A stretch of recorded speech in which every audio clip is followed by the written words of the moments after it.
How are you guys? Welcome back to Wargaming China. And you know what I do on this channel. It's my free channel.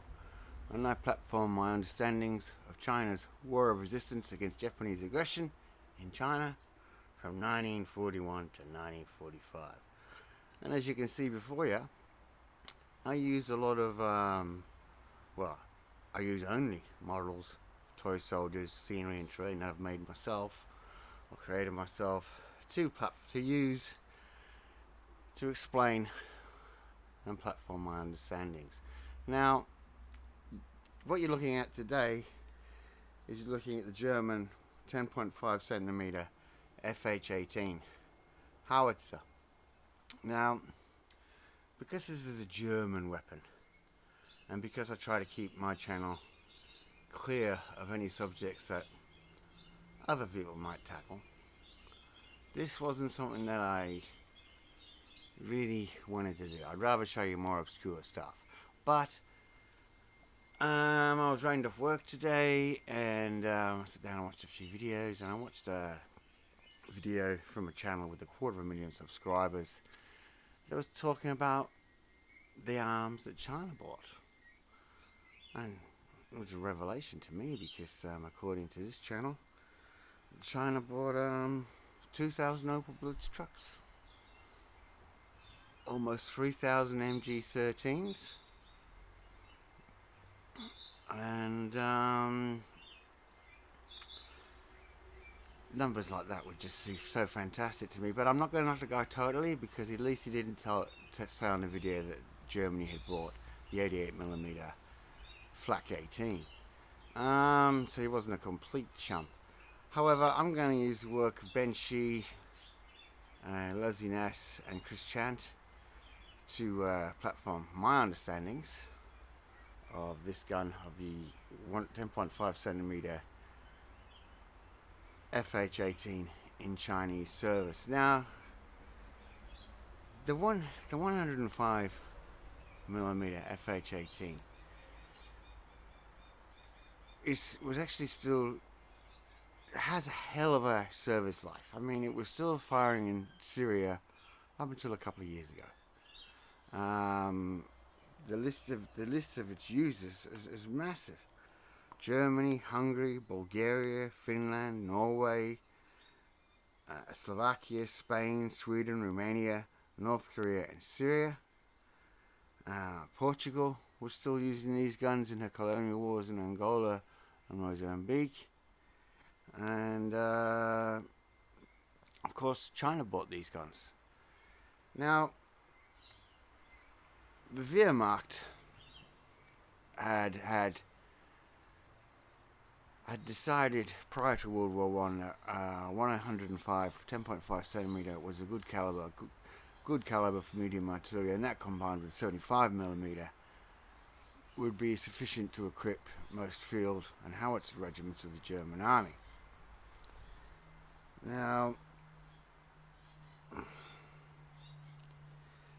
after World War One and the German General Staff started to analyse its operations, it decided that the 75mm, 7.5 centimeter shell was not worth bothering, because for a little bit extra weight of the projectile, a 105mm projectile would not be too much of a extra weight to make a 1A. There wasn't much difference weight-wise between a 75mm gun and a 105mm gun, but the 105mm gun delivered so much more punch, the Germans decided to stop making 75mm guns. They did still make some, though. Now, the FH-18, as I said, the German army, after analysing their operations of World War One, decided that they did need a new field howitzer. So in 1928, they approached Rheinmetall. Now, if you've been watching this channel much, we'll see that the Germans were rearming a long time before Hitler got to power. So in 1928-29, work began on this gun, and it was ready for service by 1935. And the Germans built almost 12,000 of these guns before they changed the design by mounting it on the carriage of the Pak 40, and it didn't save them much weight, and in fact, because the rubber on the wheels was wider, the later gun was called the Horse Killer. But let's get back to the FH-18. So the FH-18 weighed 1955 kilograms. It had a range of 12.325 kilometers, and it had a muzzle velocity of 540 meters per second, and the projectile weighed 14.81 kilograms. Now all of that sounds very good, but this gun performed well in 1939 and 40 in Western Europe, performed well in Spain, wherever it went, it was going to perform well, until it was time to pack up and fuck off quick. Because at 1955 kilograms and the sucking mud of Russia, this gun was just found to be too heavy for a quick pack up and fuck off. So the Germans lost quite a large number of these guns whenever they retreated, because it just couldn't be moved quick enough. Now usually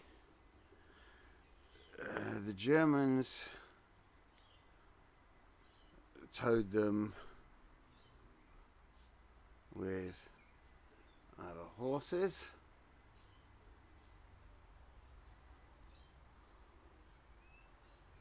and it was a 6-team team of horses, but as most war games would tell you, six horse gun towing.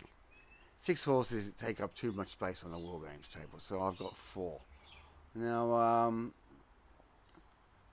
the gun was also towed by a variety of half tracks in German service, and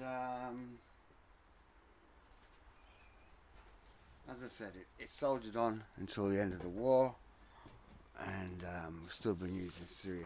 So for the German army, it was an effective gun. Now let's have a look at what the Chinese army, because this is obviously war game in China, and now the Chinese, when they bought this gun, they signed the papers. To sign the contract in May 1936, and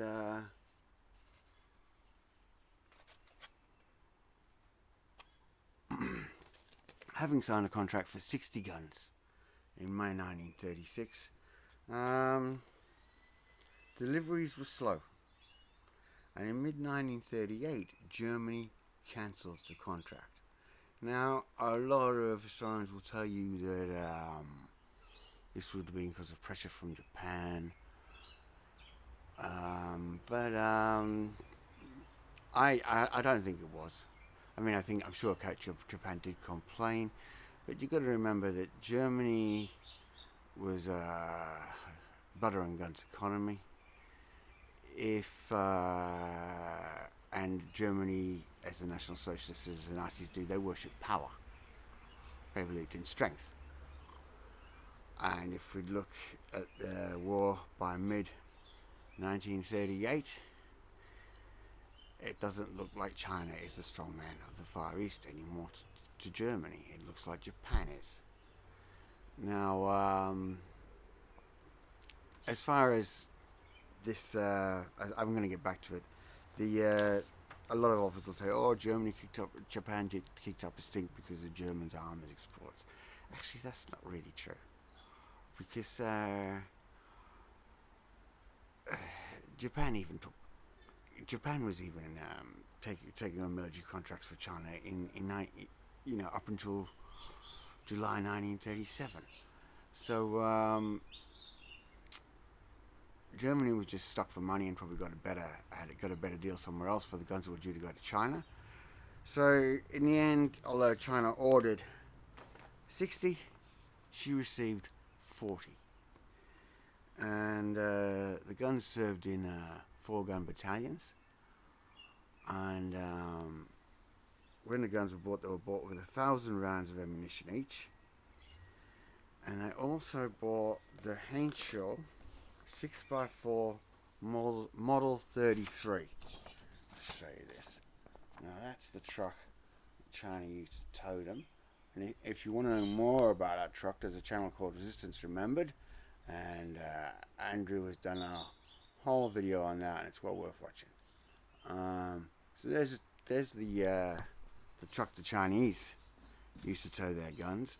However, because the Chinese had only bought 1,000 rounds each per gun, by March 1942, once the fighting in Burma was over, these guns rarely bark at all.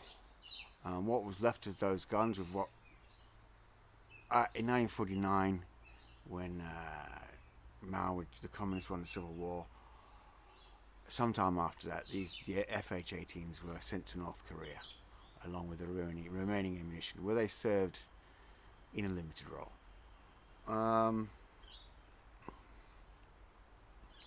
So in China, after March 1942, you don't see these guns much because they never bought much ammo for them. 1,000 rounds each, and it's a heavy gun. It's hard to move these guns around.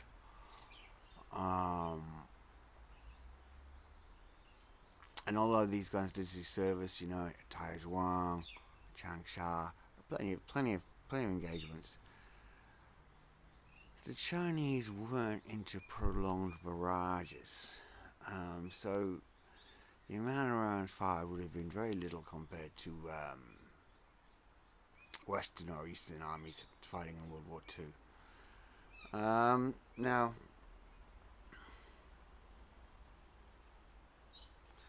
the guns themselves,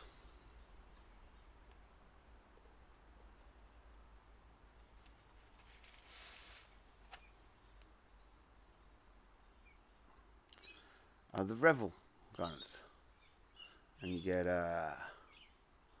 2 guns to a pack, one with the horse tow, which is that one, and one in a firing position. And the gunners have long been a source of ridicule in the wargaming and modelling community, and I would tell you the name that they're called, but you can write it down in the comments because I don't want to get banned. I mean, who knows what you say nowadays, get whatever will happen. But yeah, now I was online recently and there was a chap saying, oh, what is a good substitute for these guns because the barrel is too flimsy. And I'll be honest with you, in wargaming there are 2 types of wargamer. There's a type of wargamer who wants everything perfect, exact. Like he won't go and buy Romanian figures off hat because, you know, they're not in putties. Or, you know, and these are the guys that you talk to, the real rivet counters, and, you know, they'll poo-poo everything, but you rarely never meet one of them with a decent army or playing much, because nothing's good enough for them. And then there's the other kind of wargamer who makes do with what he can get. And I think that's the far more common wargamer. So if this is what you can get them. Because 2 guns in a pack, they're beautifully moulded. Even though one's in the travel mode, as you can see, and is built, you know, when you break it out the sprue, the legs are together. Just reorganizes. I can't really see the camera. So all I did was push a 10-cent piece in there and left it in there for about a month. And I mean, yeah, they're a bit bowed to legs, but it's better than buying 2 packs because you only need 2 guns.